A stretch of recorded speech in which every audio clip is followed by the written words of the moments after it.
다 찾으신 줄 알고 하나님 말씀 같이 봉독할 건데요. 자, 오늘 우리에게 주신 우리 하나님의 말씀 로마서 12장 3절 1절입니다. 다 함께 이 말씀 봉독하겠습니다. 내게 주신 은혜로 말미암아 너희 각 사람에게 말하노니 마땅히 생각할 그 이상의 생각을 품지 말고 오직 하나님께서 각 사람에게 나누어 주신 믿음의 분량대로 지혜롭게 생각하라. 아멘. 잠시 기도하겠습니다. 우리 주님 감사합니다. 저희들은 이 시간에 주님께서 들려주실 말씀을 기대하며 기쁨으로 주님 앞에 나와 앉았습니다. 우리들의 영혼을 흥왕하게 하실 것이며 우리들의 영혼을 살아나게 하실 것이며 우리들의 영혼을 기쁘게 하실 말씀을 들려주실 줄로 믿습니다. 이와 같은 소망으로 주님과 동행하고 있는 당신의 성도들 위해 이 예배에 참석한 모든 성도들 위해 한량없는 하나님의 충만하신 은혜의 말씀, 믿음의 말씀을 부어 주시옵소서. 예수님의 이름으로 기도드립니다. 아멘.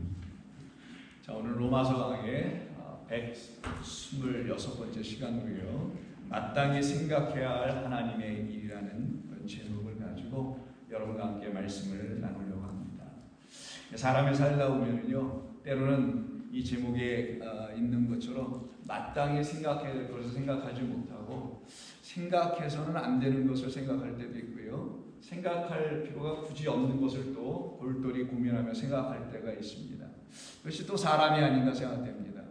그래서 우리는 우리의 생각을 통해서도 배우기도 하죠. 때로는 내 생각에는 이거 많이 생각하고 결정해야 될 거라고 생각해서 많이 생각했는데도 불구하고 장고 끝에 악수라고 좋은 결과를 내지 못하는 어떤 판단과 어떤 행동을 취할 때가 있게 되죠. 그래서 우리는 그와 같은 생각을 했던 우리 자신의 생각이 좀 부족했구나 라는 생각을 하면서 또 배우게도 됩니다. 그래서 하나님께서는 우리 모두에게 생각할 수 있다라는 어떤 능력을 저마다 주신 것은 그 생각을 통해서 우리의 생각이 얼마나 부족한지도 배우고 우리의 생각만 가지고 살 수 있는 것이 아니라는 것을 성도들이나 하나님의 백성들에게는 깨우쳐 주시는 과정이 있는 것이고, 그로 인하여서 우리는 그러면 내 생각만 가지고 사는 게 아닌 거구나, 더 나아가서 나의 생각으로 또 사는 것이 또 아닌 거구나, 우리 모두는 마땅히 생각해야 될 하나님의 것을 가지고 생각하며 살지 않으면 이렇게 좌충우돌하고 실수하고 그리고 험난한 인생을 살 수밖에 없는 것이구나 라는 것을 경험하게 됩니다. 그러다가 이제 우리 주님 만나게 되고 우리 주님이 주시는 하나님의 말씀이라는 성경의 말씀을 듣게 되면서부터는 이제 마땅히 우리 한 사람 한 사람 인간이라는 우리 피조물들이 생각해야 될 것만을 생각하며 살아갈 수 있는 사람들로 이렇게 바뀌어지게 될 것입니다. 그래서 오늘 제목은 오늘 본문 3절이 우리에게 말씀하고 있는 것처럼 마땅히 생각해야 될 하나님의 일에 대해서, 하나님은 어떤 일을 하시는데 그 하시는 일을 우리가 알지 못하면 그 하나님의 일을 생각하지 못할 거잖아요. 그러나 그것을 알게 되면 우리는 마땅히 그 생각을 하며 살아가게 되어 있습니다. 왜냐하면 그 하나님이 행하시는 일이 저와 여러분 나 자신에게 꼭 이루어져야 한다는 것을 알게 되기 때문입니다. 그렇지 않으면 우리는 그곳에서 빗나가고 벗어나는 자기만의 삶을 살다가 이 세상에서 끝이 날 수가 있기 때문인 것이에요. 자, 그래서 오늘 3절 다시 보시게 되면은 3절을 보게 되면 다음과 같은 말씀들이 기록이 되어 있죠. 우리가 이미 읽은 말씀입니다만은 제가 붉은 글씨로 써드린 곳에 보면 생각이라는 말들이 있지 않습니까? 3번이나 언급되어 나와 있는 것을 보게 됩니다. 그래서 너희는 마땅히 생각할 그 이상의 생각을 품지 말고 하나님께서 각 사람에게 나누어 주신 믿음의 분량대로 지혜롭게 생각하라. 이렇게 3번이나 우리말로 기록되어 있는데 원래는 4번입니다. 4번씩이나 기록되어 있어요. 짧은 한 절에. 그러면 바울의 마음에는 이 생각하다라는 그 말을 가지고 이 말이 또 그에게는 굉장히 중요한 것이었기 때문에 이렇게 집중적으로 이 짧은 한 절에다가 4번이나 반복해서 쓴 어떤 이유가 있는 것 아니겠어요? 그것은 말 그대로 마땅히 생각해야 할 그 생각을 하게 해 주려고, 특별히 이제 이 로마에 있는 성도님들에게 해 주려고 이와 같은 말을 쓰고 있는 겁니다. 자, 그러면 오늘 예배에 참석하신 우리 좋은 교회 성도님들도 이 하나님의 말씀을 통해서 우리도 그럼 마땅히 생각해야 될 것을 생각해야 되겠죠. 그 생각해야 되는 그 일을 위해서 바울은 총 세 가지로 나눠서 이 생각에 대한 이야기를 합니다. 그래서 다음을 한번 보실까요? 첫 번째는 가운데를 먼저 보시면 마땅히 생각해야 될 게 가운데 있는 거예요. 이게 우리가 마땅히 생각해야 될 게 어떤 게 있다라는 겁니다. 그런데 그 이전에 위에 부분으로 써놓은 그 이상의 생각을 품지 말라라는 것을 하면 안 된다라는 게 하나 있는 거고요. 그리고는 마땅히 생각할 것이 무엇인지를 알게 되면 어디로 넘어가게 되냐면 맨 마지막에 있는 지혜롭게 생각하는 것으로 넘어가게 되는 것을 말하는 겁니다. 지금 바울은 이런 논리를 가지고 지금 이 본문에서 쓰고 있다는 것을 여러분들이 지금 아셔야 합니다. 잘 보십시오. 가운데 마땅히 생각하다는 그 생각에 대한 프로네오라는 헬라어로 쓰게 되는데 이 말이 그냥 생각하다예요. 거기에 전부 다 뭐가 붙어서 그 이상의 생각을 하지 말라 아니면 지혜롭게 생각하라는 말이 붙는 겁니다. 그래서 빨간 글씨로 써드린 휘페르라는 말을 이 프로네오에 붙이면 그 이상의 것을 생각하다라는 뜻인데 그 앞에 부정어가 붙어서 그 이상의 것을 생각하면 안 돼. 왜? 마땅한 것 이상의 것을 생각하면 안 된다는 의미인 거고요. 그것을 좀 깨달아 알았어요. 그러면 마땅한 것만 생각하게 되는 과정으로 넘어가겠죠. 그때 성도들에게 들어오는 생각은 지혜로운 생각이야 라고 해서 소스라는 말을 다시 붙여서 프로네오에 연결시킨 겁니다. 자, 이런 구조로 이 3절이 기록되어 있다는 것을 여러분이 먼저 아시게 되면 이 본문을 이해하는데 깨달아가는데 어려움이 없으실 거라고 생각됩니다. 그러면은 이 마땅히 생각하는 것을 위해서 먼저 시작이 어디였느냐? 그 이상의 것을 생각했던 우리의 자신들이 있었기 때문에 바울은 지금 이런 얘기를 하는 것 아니겠어요? 그러니 마땅히 생각하지 못했던 그 이전에 있는 삶인 그 이상의 것을 생각하고 있었던 그것을 끝을 내야 하고 그 다음에 지혜롭게 생각할 수 있는 자리로 넘어가게 하는 가운데 있는 마땅히 생각하게 하는 내용이 반드시 들어와야 된다는 거예요. 바로 이것을 바울은 고린도 교회에 쓴 편지인 고린도전서에서 아주 잘 설명해 줍니다. 소위 여러분이 알고 계신 사랑장이라고 알려져 있는 13장이 바로 이것을 증거해 주고 있는 것이죠. 바울은 그 사랑장에서 이런 말을 쭉 씁니다. 사랑은 언제까지나 언제까지나 이렇게 쭉 쓰잖아요. 그리고 나서는 그 사랑을 놓고 다음 같은 이야기를 9절부터 하는데 우리는 부분적으로 알고 부분적으로 예언하니 온전한 것이 올 때는 부분적으로 하던 모든 것이 폐하여지리라 라는 말을 먼저 해요. 그리고 난 다음에 지금 이 전문에 떠있는 이 말씀 11절을 하는 거예요. 11절은 어떤 것이 먼저 일어나야만이 이와 같은 일이 일어난다는 걸 말하는 건데 먼저 일어나야 될 게 뭐냐? 부분적인 것이 끝이 나게 하는 온전한 것이 들어와야 그래야 내가 어렸을 때 말하는 것이 더 이상 부분적인 것을 이야기하는 어린아이 같이 되지 아니하고 그것이 바로 마땅히 생각해야 될 것 그것을 넘어서 버려서 생각한다라는 것과 연결되어 있는 거예요. 그런 생각을 하지 않게 된다는 거죠. 더 이상 어린아이 같이 생각하는 그런 것이 끝나게 되고 이제 어린아이 같다가 장성한 사람이 되어서는 어린아이와 같은 일들을 다 버렸노라 라고 얘기해요. 이 모든 것이 성도에게 이루어지기 위해서는 반드시 이 사랑장이니까 사랑이 들어와야 된다는 거잖아요. 사랑이 우리 가운데 들어와야 이와 같은 일이 일어난다는 거예요. 그럼 어떤 사랑이 들어와야 이런 일이 우리 가운데 일어난다는 것을 바울은 지금 이야기하고 싶었던 것인가? 어떤 사랑부터 받아야 될 사람, 교우들이 어떤 성도들을 서로 사랑하는 사람, 이런 등등의 사랑을 말할까요? 글쎄 그런 것 가지고 어린아이 같은 나의 생각이 장성한 분량을 가진 그리스도께서 이르기까지 자라날 수 있는 사람이 될 수 있을까요? 더 나아가서 오늘 본문의 근거에 본다면 마땅히 생각해야 될 것을 생각해낼 수 있을까요? 휘페르 프로네오라고 하는 생각해서는 안 되는 그 이상의 생각을 품지 않을 수 있게 될까요? 저는 그렇게 보지 않습니다. 여러분들이 사람의 사랑 다 받고 사시잖아요. 여러분도 사람을 사랑하며 사시잖아요. 그런 사람의 사랑이 우리를 이렇게 만들까요? 못 만듭니다. 저는 못 만든다고 말하는 사람이에요. 왜냐하면 다 해봐서 알기 때문이잖아요. 그건 저만이 아니잖아요. 여러분이 사람을 사랑하면 막 그리스도인 됩니까? 그렇게 해서 막 복음이 전파되나요? 그렇지 않다는 거 아시잖아요. 그거는 복음을 전하는 과정에서 같이 갈 수밖에 없는 일종의 수단인 것이지 그 자체가 사람을 그리스도인으로 바꿀 수는 없어요. 그러면 사랑장에서 사랑은 무엇이냐라는 질문을 우리가 가져야 되겠죠. 하나님은 사랑이시다. 예수 믿는 사람 다 아는 거예요. 하나님은 사랑하시다가 아니에요. 하나님의 이름은 사랑이라는 뜻입니다. 그러면 그 여기서 말하는 사랑이라는 건 하나님을 말하는 거예요. 바울이 얘기하려는 건. 왜? 로마서 14장, 13장 다음 장에서도 바울이 이런 얘기를 하는데 우리가 이제 나중에 보겠습니다만 사랑은 율법의 완성이다. 이런 말 쓰죠. 들어보셨을 거예요. 그러면 율법은 누가 완성해 줍니까? 하나님께서 완성해 주죠. 그래서 하나님은 사랑이며 사랑은 하나님이시며 그 하나님만이 율법을 온전케 하시는 거예요. 왜? 그 율법을 주신 분 외에는 그 율법을 온전케 할 수 있는 분이 있을 수가 없는 것 아니겠어요? 그래서 바울이 말하는 사랑은 온유하며 겸손하며 이렇게 쭉 써내려가는 거는 결혼식 때 쓰라고 하는 그런 말들이 아니고 여러분의 인생에서 그걸 practice하라고 주는 말이 아니라 하나님은 온유하며 하나님은 오래 참으시며 라는 하나님을 얘기하는 것이지. 그런데 그 하나님이 내가 어렸을 때는 그 하나님을 부분적으로 알았고 그 하나님을 증거하는 이 말씀을 또 부분적으로만 알아. 그래서 내가 아는 요 정도만 취하여 그걸 갖다 내가 암송하거나 외우거나 집안에 갖다 써서 벽걸이에 붙이거나 하는 요 정도 수준에서 멈춰 있었던 이런 우리를 다 포함하여 아직 생각하는 것이 휘페르프로네요. 하나님이 마땅히 우리에게 생각하도록 하게 하시기 위해서 이렇게 하나님의 말씀을 주시고 모든 걸 지어놓으셨음에도 불구하고 그 안에서 생각을 못하고 그걸 넘어서 내 생각을 가지고 생각하는 것을 가지고 바로 어린아이라고 그러는 거예요.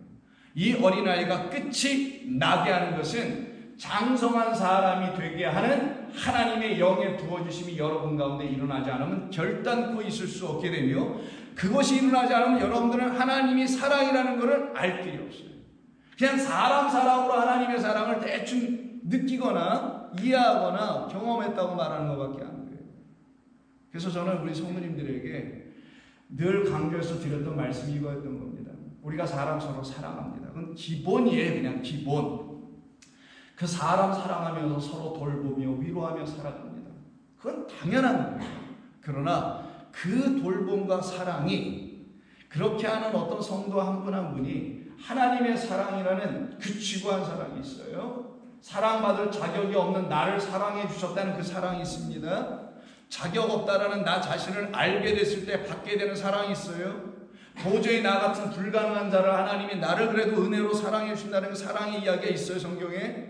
성경 전체가 다 그 얘기하는 거예요. 은혜 이야기. 그거를 알게 됐을 때에 감당할 수 없는 하나님의 은혜와 사랑 때문에 사랑하며 살아가는 것이라고 해야 되는 것이지 사랑을 흉내를 내거나 이 사랑을 무슨 복음 전도의 도구로 쓰거나 이러면 끝장납니다. 그걸 자기의라고 하는 거예요.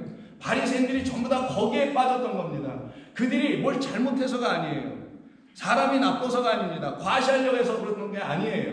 잘못 배웠기 때문에 했던 것뿐이었던 거예요. 하나님을 배우지 못했기 때문에 했던 것뿐이었습니다. 그래서 그렇게 떨어졌던 것을 놓고 예수님께서 그들에 대해서 지적하셨던 거 아니겠어요? 너희들의 상은 이미 다 받았다. 그럼 진짜 상은 못 받고 있다라는 거예요. 그 말은 너희들이 이미 그 상급 받았어. 그게 뭐냐면 이 첫 번째 하늘과 첫째 땅이라는 이 창조 안에 넣어주신 하나님의 복이 있어요. 상급이 있어요.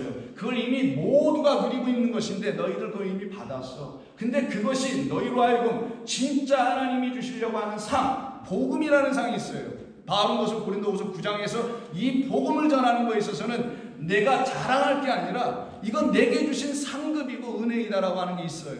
그 복음을 전할 수 있는 사람들로 세워져 가야 되는 거예요. 자, 그렇다면 오늘 본문 3절은 이 본문으로도 충분히 이해할 수가 있겠죠. 아, 내가 어린아이였을 때는 체구가 작은 어린아이가 아니라 몇 살밖에 되지 않은 그런 어린아이 유아를 말하는 게 아니라 하나님의 말씀을 깨닫지 못하면 누구나 다 어린아이라는 것을 얘기하는 거예요. 그 사람이 젊고 비록 티네이저라 할지라도 하나님의 말씀을 깨달아 그의 마음과 심령이 갖고 있으면 그는 이미 그리스도 안에서 장성한 사람이 되어 있는 거예요. 바로 그것을 얘기하는 겁니다. 그때 그들은 마땅히 생각할 수 있는 그 생각을 가지고 이제 모든 걸 지혜롭게 생각할 수 있는 사람들이 된다는 걸 말하는 겁니다. 그런데 이와 같은 삶을 살지 못하고 있었던 당시 예수님 당시가 지금 바울 사도가 이 사역하고 있었던 당시 사회도 마찬가지였고 제가 볼 때 뭐 지금도 다 똑같다고 보는데요. 그때 예수님께서 이 땅에 오셔서 보니까 그렇지 않고 그냥 어린아이 수준으로 생각하는 사람들만 빼곡하게 채워져 있는 곳이 다름이 아닌 이스라엘 땅이었던 거예요. 예루살렘이고 유대 땅이었고 뭐 유대를 넘어서 모두가 다 그랬던 거예요. 온 인류가 다 그랬던 겁니다. 그래서 예수님께서 마가복음 5장쯤 가서 이런 얘기를 하시는 게 있어요. 여러분 잘 아시는 군대 귀신 들렸다라는 사람이 무덤 사이에서 살고 무덤에서 나오며 뭐 돌로 자기를 긁고 근데 사람들이 그냥 그 사람에게 체인 사슬까지 막 묶어놓고 해야지 왜 미친 것처럼 막 돌아다니고 벌거벗고 돌아다니니까 막 이게 난리가 아니잖아요. 옷도 안 입고 막 돌아다니고 이런 얘기가 5장에 쭉 있는 거예요. 그래서 너는 누구냐 그랬더니 나는 군대라라고 하며 자기를 이렇게 소개해줘요. 그 사람 젊은 남자라는 사람 안에 있는 어떤 사탄, 마귀, 어떤 귀신이 그렇게 얘기를 대신 해주고 있는 것이겠죠. 그래서 결국 어떻게 합니까? 예수님께서 그를 꾸짖어가지고 쫓아내버리시면서 동시에 그 인근에 있었던 돼지떼에다가 그 군대 귀신이라는 그 군대, 말 그대로 군대예요. 이거 레게온이라고 하는 그 헬라어로 쓰는 것 뿐인데 여러분 아시다시피 로마 시대에 군대가 있을 거 아니에요. 한 6천 명쯤 되는 군이라고 하는데 그러면 우리말로 하면 한 여단이 한 1만 명 정도 되는, 아니, 여단이 한 5천 명 되는데 한 그 정도 될까요? 잘 모르겠어요. 뭐 자원에 6천 명 정도 되는 거예요. 그러니까 많은 거예요 지금 수가 굉장히. 그런 군대 귀신이 내게 들어왔다 뭐 이렇게 표현하는 건데 그래서 그걸 쫓아내니까 그 수많은 귀신들 군대들이 그 돼지 속에 들어가서 돼지들이 그 비탈길로 달려내려가서 바닷속에 빠져 다 숨을 당하는 일이 벌어집니다. 그리고 모든 일이 다 끝이 났어요. 그리고는 그것을 다 지켜봤던 사람들이 예수께 와서 이르러 가죠. 15절입니다. 예수께 와서 이르러 그 귀신 들렸던 자, 곧 군대 귀신 집혔던 자가 옷을 입고, 그 말은 그전에는 옷도 안 입었다라는 거잖아요. 옷을 입고 벌거벗고 있었다라는 거예요. 자, 정신이 온전하여져 앉은 것을 보고 사람들이 두려워하더라라는 말이 있어요. 이때 정신이 온전하여라고 번역한 말이 오늘 본문에서 마지막 세 번째에 해당되는 거 있다고 그랬죠. 소스프로네요. 지혜롭게 생각하라라는 그 단어와 같은 거예요. 자, 그러면은 이때 당시 이런 일이 일어난 것이 무엇을 의미하는지를 알아야 되는 거죠. 예수님이 무슨 귀신 때려잡는 해병대원도 아니고 이거 왜 하신 거냐는 거죠. 그것은 다름이 아닌 당시에 이스라엘 땅이 하나님의 여호와의 군대로 출애굽하여 나와 그 약속의 땅에 들어와서 이 온 세상의 하나님의 복음의 증인들이 되어서 공중의 권세 악한 세력들과 싸워 이겨야 될 하나님의 백성들을 이렇게 구별된 사람들이 그 땅에 살아야 되는 것인데 그러질 못하고 사네요. 여러분 출애굽에 아시다시피 7장에 보면은 이 모압지존의 백성들을 출애굽을 시켜서 광야로 끌고 나오셔서 거기에서 성막을 짓게 하시고 사방으로 다 군대를 편성해서 그리고 진군하여 가나안 땅까지 들어가게 만드는 거란 말이에요. 그때 그 진군을 짠 그 모양을 여호와의 군대, 여호와의 군대라고 표현합니다. 하나님의 군대라고도 하기도 하고요. 바로 그런 사람들이 되어야 되는데 그렇지 못한 상태에 떨어져 있는 사람이라는 걸 가르쳐 주는 거예요. 누가? 여기 있는 수많은 그 백성들이라는 하나님의 백성들이라는 사람들이 이 수준으로 떨어져 있다는 거예요. 그래서 제가 여러분들에게 설명해 드린 것처럼 당시 이스라엘이 더러운 영, 더러운 귀신들에 의해서 점령당한 상태라는 것을 보여주는 것이고 거기에 우리 주님 찾아오셔서 그 성전을 회파시키시고 왜? 거기가 원흉이니까. 그리고 그들을 거기서 구제해내시는 이 구원의 일이 무엇인지를 증거해 주러 오신 거예요. 자, 그렇다면은 이 예루살렘 성전 안에 있는 사람들, 유대 땅 안에 있는 소위 유대 교인들이라는 사람들은 마땅히 생각할 걸 생각하지 못했다라는 것을 이 사람을 통해 보여주는 것이겠죠. 그들은 장성한 분량에 이르는 것을 생각하는 자들이 아니라 여전히 어린아이로 생각하고 있었다는 거예요. 부분적으로 보고 완전한 것이 그들에게 오지 않은 상태에서 하나님을 예배하고 찬송하고 있었다는 거예요. 그런 걸 놓고 성경은 무엇이라고 하냐? 이게 헛된 예배다라고 얘기한다라는 겁니다. 그 상태에 있었던 그들을 회파해내시는 거예요. 그래서 여러분 잘 아시는 창세기 32장에 보시면은 다음과 같은 이야기였죠. 야곱이 자기 아내들을 다 데리고 여러 가지 가축과 재물을 다 끌고 이제 고향으로 돌아갔는데 약복강을 딱 만나게 되잖아요. 그 약복강 이전에서 두려움이 이제 사로잡히기 시작합니다. 어떤 두려움이겠어요? 20년 전에 자기 형한테 약간 사기치고 장자권 가지고 축복 다 받고 도망쳤다가 이제는 가라 그래서 오는데 옛날 기억이 이게 지워지지 않잖아. 이 문제도 해결도 안 됐고. 그래서 저 건너편에 자기 형 에서가 기다린다는 얘기를 알고 있거든요. 큰일 났네, 이걸 어떻게 해결해야 되지 하고 있을 때에 야곱이 길을 가는데 32장 1절 읽기 시작합니다. 하나님의 사자 멜렉 왕들 혹은 천사 사자들이 그를 마서 만나주네요. 이게 웬일이에요? 이 두려움 가운데 빠져있는 이에게 사자들이 찾아옵니다. 그때 2절에서 야곱이 그들을 볼 때 이르기를 이는 하나님의 군대라 하고 그 땅의 이름을 여러분 많이 들어오셨을 거예요. 마하나임이라고 부르더라 라는 말씀이 있는 것을 알 것입니다. 마하나임이라는 것은 두 군대라는 의미가 있어요. 자, 왜 두 군대일까요? 자, 에서가 저 건너편에 있잖아요. 지금 야곱은 이쪽에 있잖아요. 그러면 야곱과 에서를 하나님께서 그 이삭에게 허락해 주셨던, 리브가에게 허락해 주셨던 이유가 있었던 거 로마서 9장에서도 우리가 다시 살펴보서 알죠. 내가 야곱은 사랑하고 에서는 미워했다라는 것은 누구를 칭하기 위한 이야기가 아니라 하나님께서 구원하시는 구원의 은혜를 받을 자격이 없는 나라는 에서를 하나님께서 어떻게 야곱으로 바꿔서 그를 변화시켜 하나님의 뜻을 깨달아 알아가게 하시려고 하는지 그 뜻을 설명해 주는 것 아니겠어요. 너 다 에서들이다 사실. 근데 너 자격 없는 에서인데 너의 안에는 야곱 같은 성질을 갖고 있는, 본성을 갖고 있는 에서들이야. 그런데 내가 너를 사랑할 거야. 내가 너를 내 것으로 다 바꿔놓을 거야 라는 뜻이에요. 그래서 이때 야복강을 건너기 전이니까 예루살렘 이스라엘 지도를 보시면 위에서부터 아래로 북에서 남으로 흐르는 강이 하나 있죠. 그게 요단강이에요. 요단강이 지류로 하나 뻗어 있는 강 중에 하나가 야복강입니다. 어디서 어디로 뻗냐? 서에서 동쪽으로 이렇게 뻗어나가는 게 있어요. 그러면 지금 이쪽이 서쪽이 이쪽이 동쪽입니다. 지금 야곱은 저쪽 갈대 우르나 하란 쪽에서 이렇게 내려와서 요단강을 건너기 전이니까 이쪽 서편에 있는 것을 말하는 거예요. 이쪽에서 동쪽으로 진행해 들어가겠다라는 거예요. 그런데 이 동쪽으로 들어가는 과정에는 누가 기다리고 있느냐? 에서의 군대가 지금 기다리고 있어요. 그래서 에서의 군대와 야곱에게는 군대는 없어요. 야곱에게 찾아왔던 하나님의 군대라는 그 마하나임이 서로 만나고 있는 거예요. 여기에서 마하나임이라는 하나님의 군대가 즉 누구로 구성되어 있는 하나님의 사자들, 천사들로 구성되어 있는 이 군대가 결국은 요단강을 넘어서 예루살렘으로 들어가 성전을 온전케 하겠다는 하나님의 지고한 진리를 미리 담아놓은 거란 말이에요.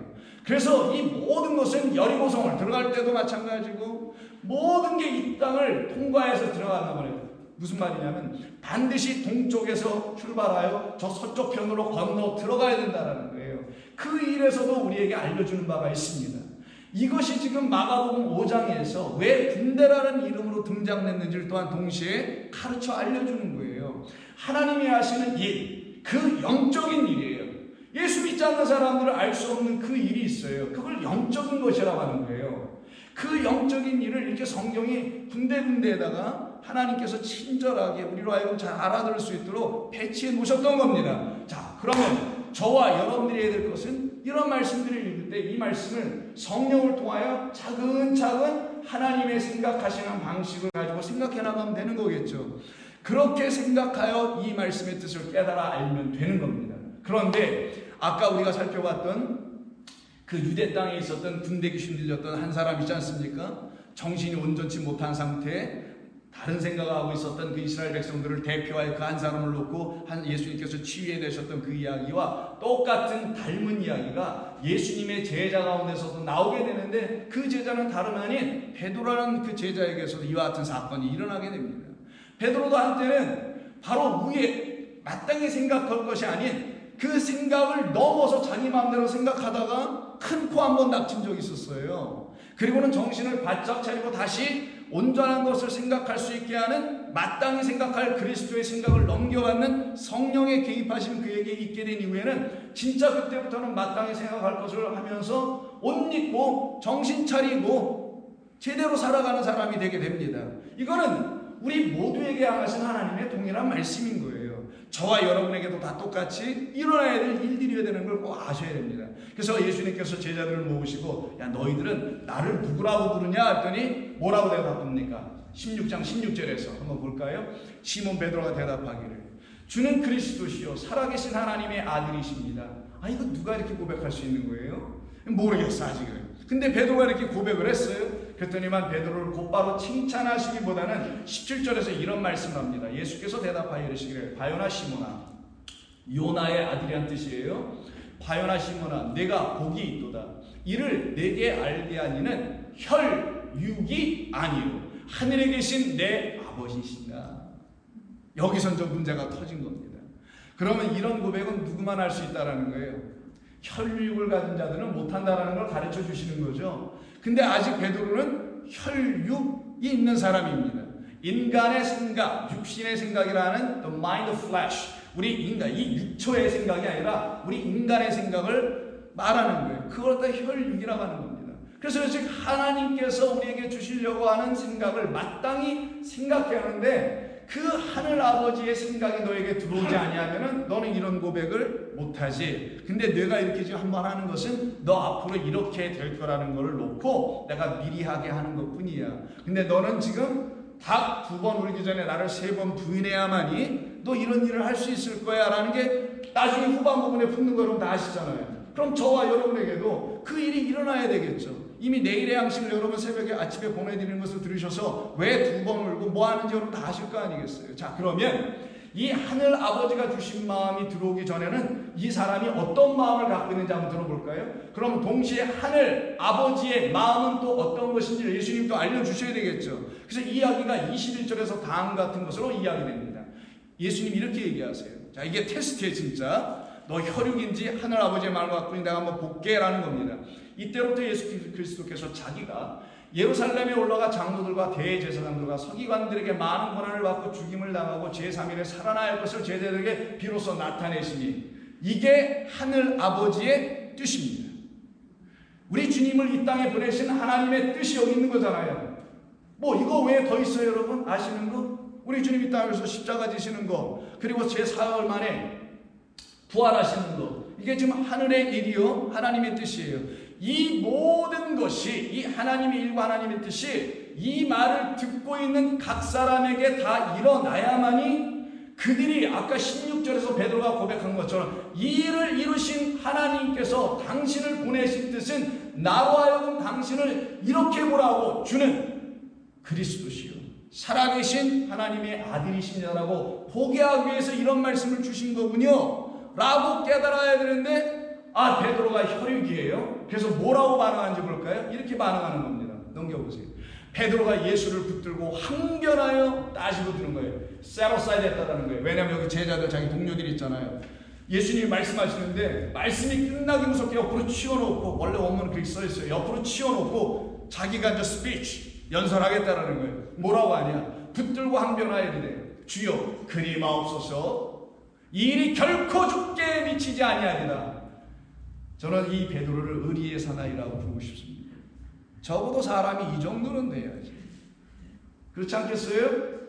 아, 여러분 어떻게 생각하세요? 이 정도도 못할 거예요, 여러분? 인생 살면서? 저는 이 베드로의 이와 같은 표현이 인간이 내놓을 수 있는 최고의 것이라고 생각합니다. 잘못됐다고 판단하기 전에 인간이 내놓을 수 있는 것은 여기까지일 수밖에 없는 거예요. 근데 대부분은 여기 또 못 가지. 아야 뒤로 숨어버리고 뭐 하잖아요. 베드로 보세요. 인간의 수 있는 최고는 다 해봤다니까요. 예수 잡혀 들어간다니까 쫓아갔잖아요. 여러분은 그럴 수 있겠어요? 예스 하셨죠. 알죠? 그럴 수 있다라는 거. 어디든 그럴 수 있을까 봅니다. 의리 있는 사람이에요. 인간의 생각으로는 최고의 것을 하고 있는 거예요. 당신 죽을 수 없다라는 거예요. 당신이 그렇게 무익하게 죽고 넘어가는 걸 내가 허락할 수 없다라고 얘기하는 거 아니에요. 아, 나 이런 사람 한 사람 내 옆에 있으면 좋겠어요. 여러분은 오케이 있나 보군요. 예? 이게 바로 혈육이라는 거예요. 그런 베드로에게 예수님께서 다음에 이런 말씀을 하시네요. 예수께서 돌이키시며 베드로에게 이르시되 사탄아 잘하였도다. 충성된 내 종아가 아니라 왜 갑자기 정청병력 같은 사탄이 어디서 나오냐고요. 사탕도 아니고 뭐 사탕 발림했나? 사탄아 내 뒤로 물러가라. 얼마나 낙심했을까 베드로. 아, 나는 그래도 나름대로 이렇게 우리 주님 지키려고 나중에 아시잖아요. 겟세마네 동산에 칼도 뽑아가지고 그 말고라는 사람, 그 대사장에 보낸 사람의 귀를 잘랐어요. 체주도 줘. 원래는 머리를 치려고 했는데 실수로 귀가 잘라진 거 아닐까? 아니, 귀를 자를 정도로 그렇게 대범한 사람이었거든요. 아, 여러분 그럴 수 있어요? 네, 그럴 수 있을 겁니다. 근데 베드로는 그랬어요. 이 사람 보세요. 대단하잖아요. 근데 너 예수님은 사탄이라고 불러버리네요. 이유를 알려주세요. 너는 나를 실족이에요. 넘어지게 하는 자다. 내가 하나님의 일을 생각하지 않고 도리어 사람의 일을 생각하는도다. 자, 그러면 우리는 베드로만큼 사람의 일을 좀 생각을 해봤을까요? 그 정도 의리는 있었을까? Maybe not. Be honest. Maybe 안 됐을 거예요. 자, 근데 이 베드로는 모든 제자를 대표한 것 뿐입니다. 아니면 모든 인간을 대표한 것 뿐이에요.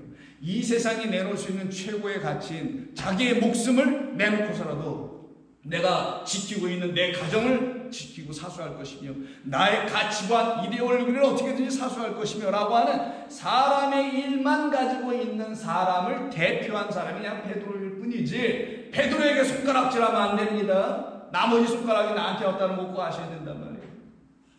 이런 사람이었던 거예요. 이게 우리라는 겁니다. 너는 사람의 일밖에 지금 생각을 못해서 그래. 이유는 너 혈육을 갖고 있어서 그러는 거야. 그 말은 우리가 다 혈육 있죠. 여기서 혈육이라는 게 혈기라는 말이 아니에요. 육체를 갖고 있다라는 거예요. 여전히 너는 하나님의 영이 아직 들어와 있지 않구나. 그러면 그들을 누구라고 그러냐? 성경은 사타나스라고 부르는 겁니다. 그래서 혈육이라는 사람 생각으로 생각하지 말아야지. 그럼 베드로에게 어떤 일이 일어나야 되지 않겠어요? 어떤 일이 일어나야지. 우리에게도 어떤 일이 일어나야지. 우리 인간이 생각하는 의리니 뭐 이런 등등 다 끝나고, 인간 차원에서 생각하는 사랑 이야기 다 끝나고, 하나님만이 하시는 그 사랑이 뭔지를 매일매일 알아야 하는 거고, 배워야 하고, 느끼고, 체험하고, 그 사람으로 하나님을 전할 수 있는 사람으로 바뀌어지려면 뭔가 우리에게도 일어나야 돼요. 그래서 베드로에게 먼저 보여준 거예요. 이걸 갖다가 군대에서는 시범 케이스라고 합니다. 그래서 보여줍니다. 24절 한번 볼까요? 이에 예수께서 제자들에게 이르기를, 누구든지 나를 따르려거든 자기를 부인하고 자기 십자가를 지고 나를 따를 것이다. 많이 들어보신 거잖아요. 자기를 부인할 수 있는 십자가가 너희에게 이미 주어져 있으니 너희는 그 십자가로 말미암아 너희라는 혈육의 사람 생각을 끝내게 하는 십자가가 되어야지.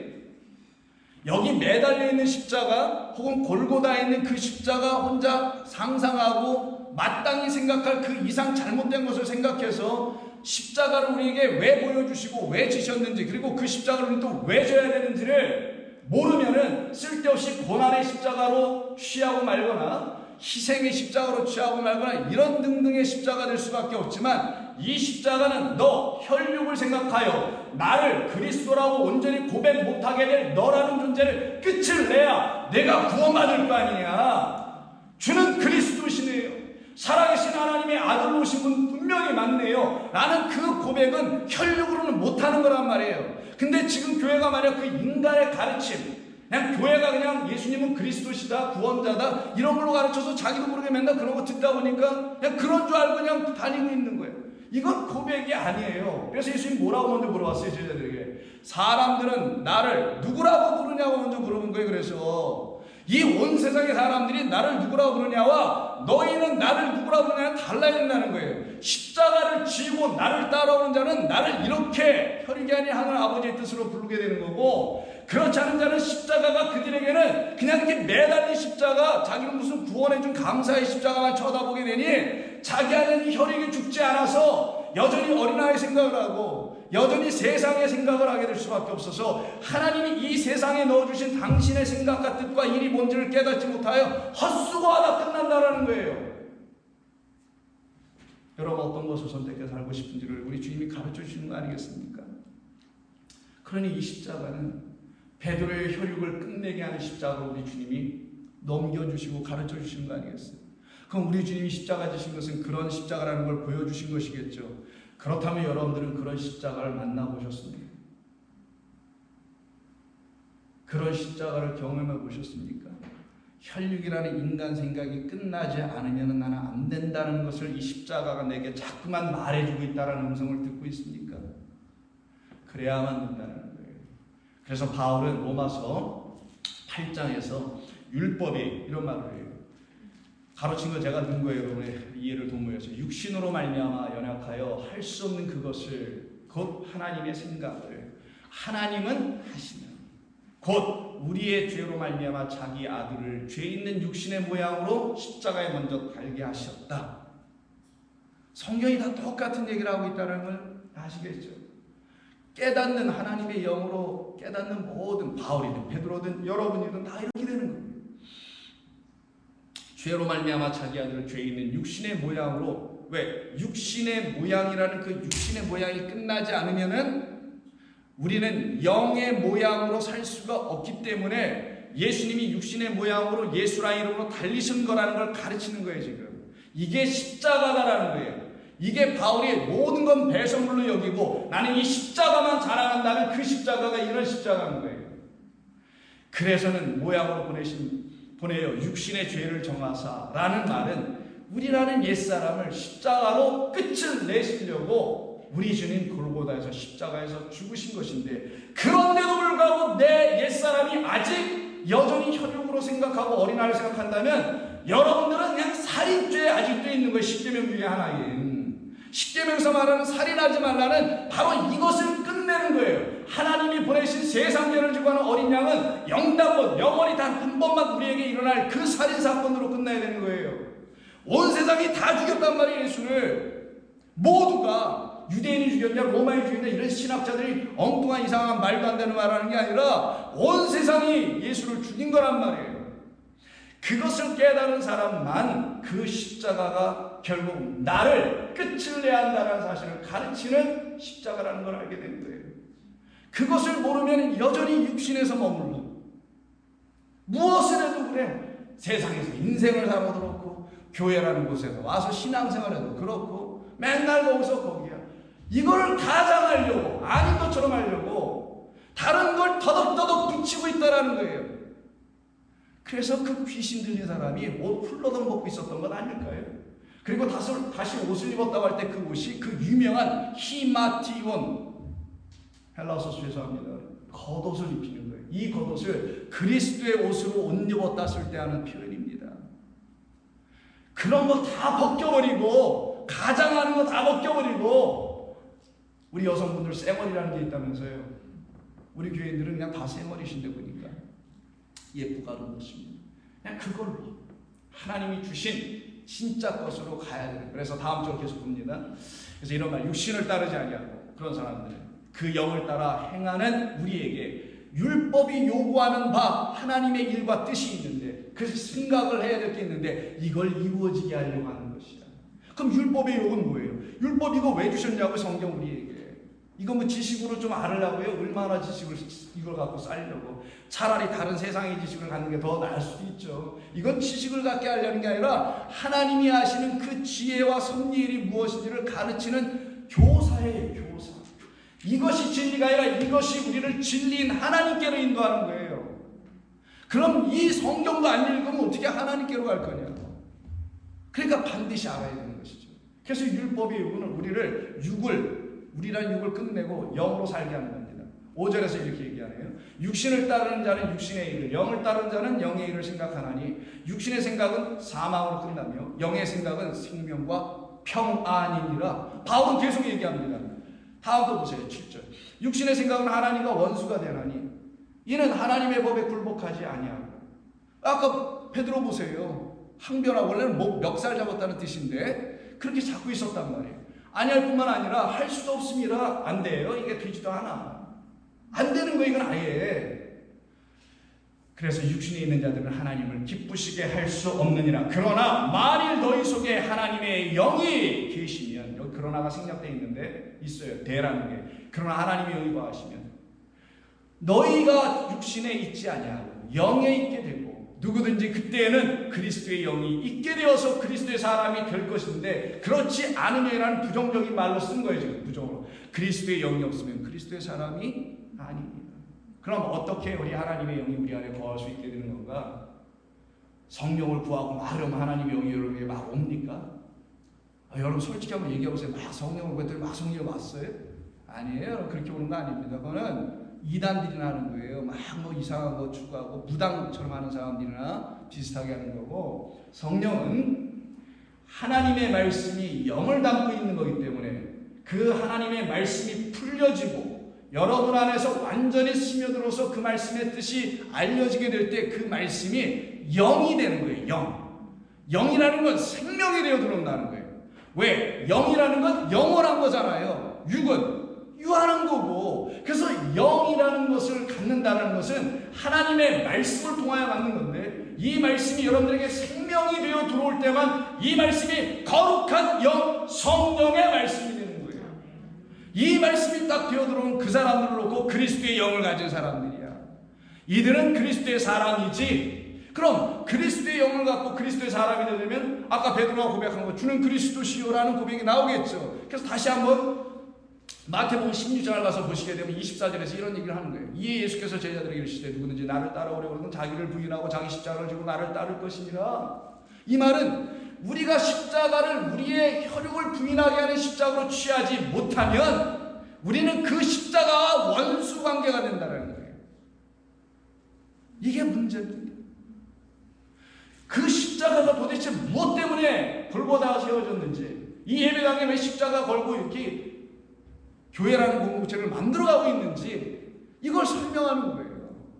그 십자가가 우리의 혈육을 부인해야만이 내가 진짜 그리스도를 고백하게 된단 말이에요. 알게 된다는 것이죠. 어린아이가 안 된다는 거예요. 근데 그렇지 않으면 여전히 십자가는 여러분 안에서 하나님과 여러분을 가운데 놓고 걸림돌, 막힌 담이 되어 원수로 만든다니까요. 이 십자가가 뭔지를 모르면은. 그래서 바울은 빌립보서에서 이런 얘기를 하는 겁니다. 내가 여러 번 너희에게 말하거니와 이제도 눈물을 흘리며 말하노니, 여러 사람들이 세상 사람들이에요? 아니에요. 빌립보에 있는 교인들입니다. 여러 사람들이라는 빌립보에 있는 교인들, 당신들이 그리스도의 십자가의 원수로 행하고 있느냐. 안타까워서 쓰는 거예요, 베드로가. 바울이. 이것도 옥에서 썼다고 하는 거잖아요, 잡혀있을 때. 그리고 19절에서 이렇게 얘기하네요. 그들의 마침은 무슨 마침? 이 십자가가 뭔지를 모르고 그냥 인생이 끝나버려. 예수는 믿었다 하는데, 그럼 그들의 끝 마침은 멸망. 아까 육신의 생각은 사망이에요. 그들의 신은 이 배에 있고 땅의 것에 있다라는 거예요. 하늘의 것은 배에 안 채웁니다. 땅에서 나오는 것만 먹고 배에 채우잖아요. 그래서 그들의 신은, 하나님은 이 땅의 것이나 주는 존재가 되어버렸다는 거예요. 기독교가 이렇게 유치하게 떨어져 있다는 거예요, 지금도. 이건 2000년 전에도 그랬고 지금도 그렇습니다. 제가 볼 때 지금 더할 거라고. 그들의 영광은 그들의 부끄러움을 가지고 영광을 돌린다고 하니 이 얘기예요. 땅의 일을 생각하고 있기 때문이라. 그런 우리를 한때 휘폐로 풀어내어 위의 것 아닌 하늘의 것이면 좋겠는데, 자기에게 허락하신 마땅히 생각할 그것을 뛰어넘어 자기의 생각을 개입하여 생각했던 그런 생각, 그 땅의 것을 생각하고 있었던 나를 우리 주님이 끝내시기 위해서 십자가 죽으셨다는 것을 알게 될 때, 여러분 십자가가 너무나, 이건 참 아이러니인데 이게 고마운 거예요. 이게 참 고맙다는 표현이 참 아이러니예요. 이 고난의 십자가가, 우리 주님의 죽으심의 십자가가 이게 아이러니컬하게 너무너무 감사한 십자가가 되는 거예요. 이거 참 미치겠네. 이거 설명이 다 안 돼서. 이런 때가 있어요. 이게 그런 겁니다. 이게 너무 고마운 거예요. 나 저거 없었으면 큰일 날 뻔했네. 그 말은 저 위에 달리신 그리스도가 없으셨으면 난 큰일 날 뻔했네. 염치 없이, 염치 불구하고 그 십자가 내가 붙들고 가리이다 라고 되는 겁니다. 그래서 그런 성도들은 20절에서 이렇게 말을 하네요. 그러나 우리의 시민권에는 하늘에 있는지라. 멋지잖아요. 여기 시민권은 시험 안 보고 갑니다. 인터뷰 같은 거 안 해요. 그것도 막 영어로 인터뷰하는 그런 미국 시민권 이런 거 없어요. 여기는 십자가로 말미암아 나의 혈육이라는 육신의 생각이 끝이 나고 하나님의 거룩하신 말씀이 다시 내게 들려지기 시작하여서 세상 종교화되어 있는 기독교에서 가르침이 딱 끝이 나고 오직 하나님의 거룩하신 영으로 오신 부활하신 하나님의 아들이 여러분에게 그리스도라는 선생이 되어 여러분을 가르쳐 내실 때야만이 여러분들이 하늘의 시민권 취득하는 거예요. 그래서 우리의 소속은 하늘이다라는 표현을 시민권으로 이해하기 쉽게 하려고 쓴 것뿐입니다. 왜냐하면 특별히 이 빌립보 지역은 그 빌립보 지역이 로마의 시민권자들이 많이 있었거든요. 그걸 자랑 삼았거든요. 그래서 그걸 좀 견조 쓰는 겁니다. 우리는 거기로부터 구원하는 자 곧 그리스도 예수를 기다리노니 감사하죠. 그리고 마지막에 21절을 3장을 이렇게 끝냅니다. 그는 만물을 자기에게 복종하게 하실 수 있는 자 하나님의 역사로 우리의 낮은 몸, 어린아이의 몸, 그 이상의 것만 생각하는 혈육을 그 몸을 끝을 내게 하시고 자기 영광의 몸의 형체와 같이 우리도 딱 붙여줘서 그래서 십자가에 같이 못 박히는 거예요. 그의 죽음, 나의 죽음 똑같아야 되는 거예요. 쓸데없는 고난의 죽음 이거 흉내내는 게 아니라 그러면 우리도 그와 같이 변형돼요. 사람 생각, 육신 생각 끝이 나요. 하나님의 일을 생각할 수 있는 하나님의 마음과 생각을 가진 자로 살아가는 겁니다. 그것이 바로 우리 성도가 마땅히 생각해야 할 하나님의 일이 오시라. 기도하겠습니다. 하나님, 오늘도 우리들은 주님 아니면 살 수가 없는 사람들로 이렇게 하나님의 말씀 들려주시니 감사합니다. 십자가로 우리를 다시 부수시고 또 다시 세워 주시옵소서. 예수님의 이름으로 기도드립니다. 아멘. 우리 함께 찬송가 315장 내주 되신 주를 참 사랑하고 이 찬송 부르시는 예배 마칩니다. 315장입니다. 그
아버지 하나님의 그 사랑하심과 성령님께서의 우리를 인도해 주시니 이제 우리가 마땅히 생각할 것을 이루시기 위해서 보여주신 십자가 앞에서 십자가가 나를 이끄는 대로 순종하며 쫓아가는 당신의 모든 종들 위에는 육이 끝나고 영이 시작되는 새 삶을 통하여 영원한 하늘이 열리는 역사가 있을 줄로 믿습니다.